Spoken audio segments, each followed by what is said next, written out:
I am the Tofu Golem. Please enjoy the video.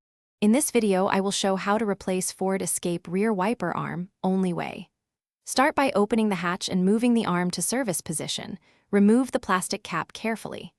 Use a 10 mm socket to loosen the retaining nut, then wiggle the arm free from the splined shaft.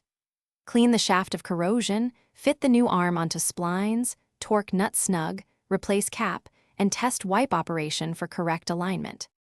Start by lifting the rear wiper arm gently away from the glass and putting it in service position. Use a flat tool to pry off the small plastic cap that covers the retaining nut, taking care not to crack it.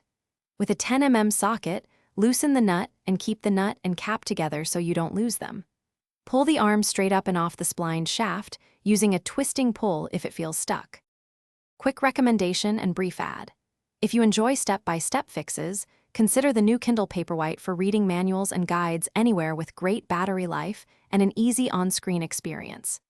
It's a handy companion when you need reference diagrams in the garage, and it keeps your phone free for timers and videos.